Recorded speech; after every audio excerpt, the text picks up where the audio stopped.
दौंड तालुक्यामध्ये मुसळधार पावसानं हजेरी लावलेली आहे। या पावसामुळे गहू आणि कांदा पिकांचं मोठ्या प्रमाणावर नुकसान झालेलं आहे। वादळी वाऱ्यासह आलेल्या या पावसानं गहू कांद्याची उभी पिकं आडवी केलेली आहेत। गहू आडवा झाल्यानं उत्पादन घटण्याची भीती व्यक्त होतीये।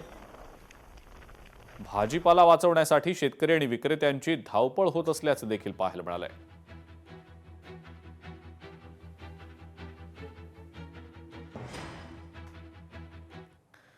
नद्यांमध्ये होणाऱ्या प्रदूषणाच्या नियंत्रणासाठी पर्यावरण विभाग सतर्क असून प्रदूषणावर लक्ष ठेवण्यासाठी ऑनलाईन यंत्रणा उभारली जाणार आहे।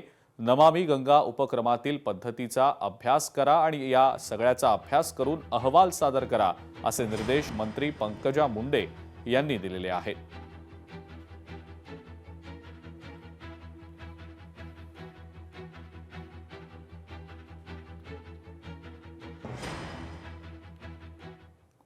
वसई विरार महानगरपालिकेच्या आयुक्तांनी पदभार स्वीकारलेला आहे। नवीन आयुक्त पृथ्वीराज बी यांनी आपल्या पदभार स्वीकारलेला आहे।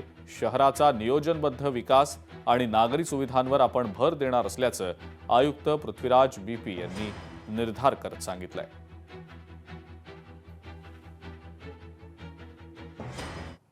नमस्कार, माझं नाव पृथ्वीराज आहे। मी आज वसई विरार महानगरपालिकेमध्ये आयुक्त म्हणून पद स्वीकारलेला आहे। याच्यापूर्वी मी पुणे महानगरपालिकेमध्ये अतिरिक्त आयुक्त होतो आणि शासनाने माझी बदली केली। काल बदलीचा आदेश आलेला आहे आणि आज मी इथे जॉईन केलेला आहे। जे पण लोकप्रतिनिधी आता बॉडी इथे निवडून आलेली आहे, जे पण लोकप्रतिनिधी आहेत त्यांच्या सहकार्याने, त्यांच्या सोबत आणि सिटीजन्स आणि सगळे स्टेक होल्डर्स जे आहेत, त्याच्यामध्ये एनजीओज असेल, जागृत सिटीजन्स असेल, मीडिया असेल, सगळ्यांना सोबत घेऊन काम करण्याची अपेक्षा आहे आणि याच्यामध्ये आपण सगळ्यांचं सहकार्य मिळेल अशी एक अपेक्षा आहे। कोल्हापुरातील केशवराव भोसले नाट्यगृहाचं 1 मेला लोकार्पण केलं जाणार आहे। आमदार राजेश क्षीरसागर यांनी नाट्यगृहाची पाहणी देखील केलेली आहे। नूतनीकरण करताना कलाकारांच्या सूचनांचा आदर ठेवा आणि कोल्हापूरची अस्मिता असलेल्या या नाट्यगृहाच्या कामामध्ये त्रुटी राहू देऊ नका अशा सूचना आमदार राजेश क्षीरसागर यांनी केलेल्या आहेत। वाढीव कामाच्या निधीचा प्रस्ताव सादर करा असंही क्षीरसागर यांनी सांगितलेलं आहे।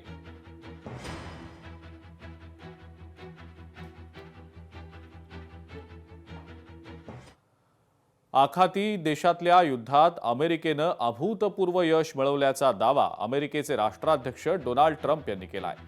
इराणची क्षेपणास्त्र आणि ड्रोनची मारक क्षमता आता संपल्याचं ट्रम्प म्हणतायत। इराणला आपल्या चुकीच्या कामांची शिक्षा मिळाल्याचं सुद्धा ट्रम्प यांनी म्हटलंय। अमेरिकेला होर्मुझच्या सामुद्रधुनीची गरज नाही। तेल आणि गॅस उत्पादनात अमेरिका नंबर 1 असल्याचं सुद्धा ट्रम्प म्हणतायत।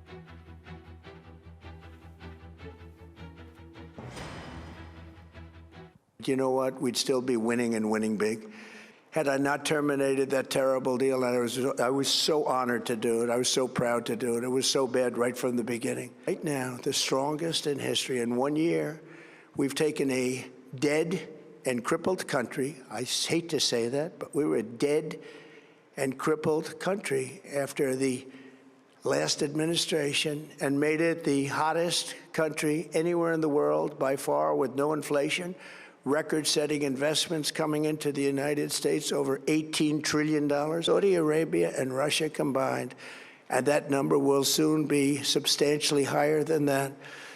There's no country like us anywhere in the world, and we're in great shape for the future. The United States imports almost no oil through the Hormuz Strait and won't be taking any in the future. We don't need it. We haven't needed it, and we don't need it. We've beaten and completely decimated Iran. They are decimated, both militarily and economically and in every other way. And